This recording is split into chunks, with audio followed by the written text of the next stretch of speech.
Huling namataan ang mata ng Typhoon Ophel, 480 kilometers, silangan po yan ng Baler, Aurora. Taglay nito ang lakas ng hangin nga abot sa 120 kilometers per hour at yung pagbugso po niya nasa 150 kilometers per hour. Kumikilos po ito pa west-northwest sa bilis naman na 25 kilometers per hour. Sa latest forecast track po ng Pag-asa, posible pa rin po itong tumama o maglandfall dito sa eastern coast ng Cagayan o kaya naman po dito sa Isabela bukas po ng hapon. Saka po nito tatawirin itong Luzon Strait hanggang sa dito po makarating yan sa may bahagi po. Maaari po itong dumikit o maglandfall din sa may Babuyan Islands. At by weekend mga kapuso, pwede pong magbago ang direksyon nito. Yan po yung unti-unting magre-recurve patungo po dito sa may silangang bahagi ng Taiwan.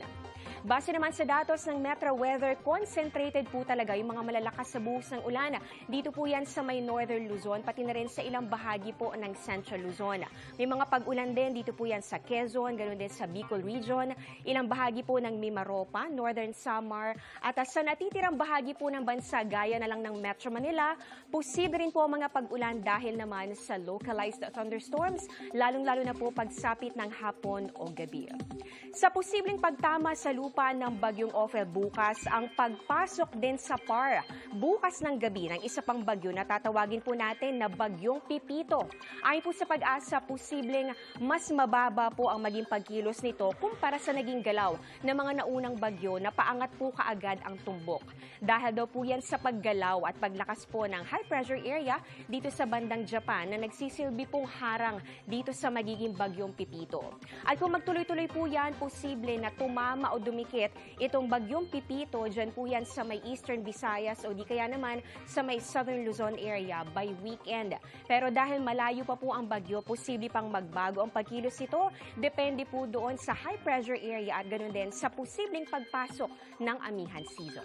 Dahil po dyan nakataas na ang signal number 2, dyan po yan sa Cagayan kasama ang Babuyan Islands, ganoon din sa northern at eastern portions ng Isabela at pati na rin sa eastern portion ng Apayao. Aabot po ang lakas ng hangin dyan sa 88 kilometers per hour at mararamdaman po yan sa loob ng 24 oras at posible na po yung magdulot ng mga pinsala.